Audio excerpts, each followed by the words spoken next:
வணக்கம். அச்சம் என்பது மடமையடா, அஞ்சாமை மானிடர் உடமையடா. சூப்பரான பாட்டு. பாரதியார் என்ன சொல்கிறாரு? அச்சமில்லை அச்சமில்லை அச்சம் என்பதில்லையே அப்படிங்கிறார். வானமே தலையில் விழுந்தாலும் ஒருவன் அச்சப்படக்கூடாது, பயப்படக்கூடாது. அதை தான் சொல்கிறார். என்ன மேடம் நீங்கள் திடீர்னு அச்சத்துக்கு போயிட்டீங்க அப்படின்னா, இந்த பொருட்பாலில் இறைமாட்சியை பற்றி கூறும்பொழுது நேற்று பார்த்தோம், ஒரு அரசனுக்கு உரிய அங்கங்கள், முக்கிய அங்கங்கள் என்னென்ன அப்படின்னு பார்த்தோம் இல்லையா? 6 அங்கங்களை வள்ளுவர் கூறுகிறார். அதே மாதிரி ஒரு அரசனுக்கு உரிய இயல்பு அவனுக்குன்னு ஒன்று இருக்கணும் இல்லையா? அது என்னென்ன? அஞ்சாமை ஈகை அறிவு ஊக்கம். அஞ்சாமை ஈகை அறிவு ஊக்கம் இந்நான்கும் எஞ்சாமை வேந்தற்கியல்பு. இந்நான்கும் எஞ்சாமை வேந்தற்கியல்பு. அதனால தான் நான் அச்சம்னு சொன்னேன். ஒரு மன்னன் ஒரு பயந்தாங்குழியாக இருந்தால் அவனால் மக்களை எப்படி பாதுகாக்க முடியும் இல்லையா?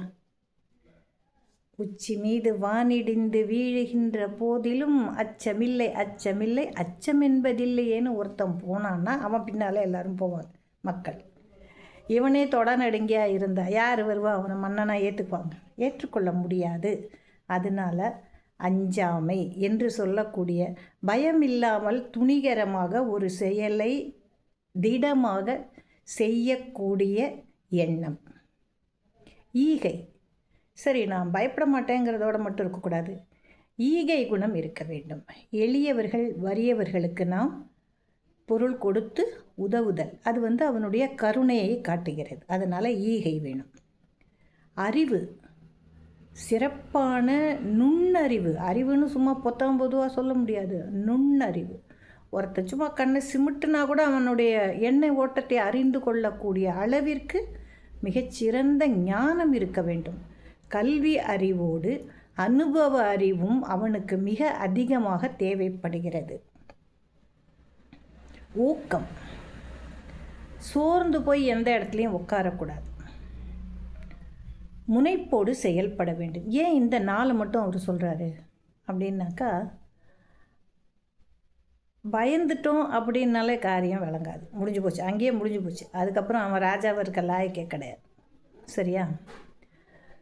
இப்போது அதுக்கு அடுத்து என்ன சொல்கிறார்? ஈகை, கருணையோடு இருக்கணும் மக்களிடம். அதுதானே ரொம்ப முக்கியம். இல்லைன்னா அவனை எல்லோரும் என்ன பண்ணுவோம்? மதிக்கவே மாட்டோம். ஈகை குணத்தோடு இருக்க வேண்டும்.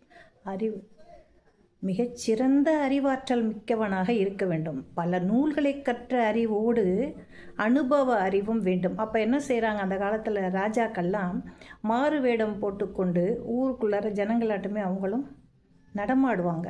அப்போ மக்களுடைய எண்ணங்களை அவர்கள் அறிந்து கொள்ளுவார்கள். இதெல்லாம் நடந்தது.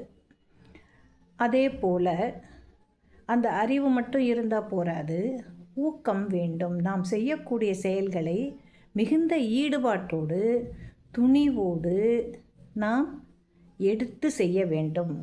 இதுதான் ஒரு மன்னனுக்கு மிகச்சிறந்த ஆற்றலை கொடுக்கக்கூடாது. இந்த 4 குணங்களில் எந்த ஒரு குணமும் குறைவாக இருக்கக்கூடாது. அதைத்தான் என்ன சொல்கிறாரு? எஞ்சாமை. இந்நான்கும் எஞ்சாமை. இந்த 4 குணங்களும் துளிக்கூட குறைவில்லாமல் எந்த மன்னனிடத்தில் இருக்கிறதோ அந்த மன்னன் மிக சிறப்பாக நாட்டை ஆளுவான் என்பதில் சிறிதும் ஐயம் இல்லை, சந்தேகமே கிடையாது.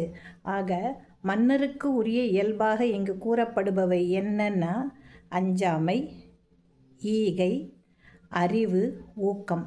இந்த 4 குணங்கள் அவனுக்கு அடிப்படையிலேயே ஊறி இருக்க வேண்டும். அப்படி இருந்தால் மட்டுமே நாடாளும் திறமை கொண்டவனாக அவனை நாம் ஏற்றுக்கொள்ள இயலும். நன்றி. நாளை அடுத்த குரலில் நாம் மீண்டும் சந்திக்கலாம்.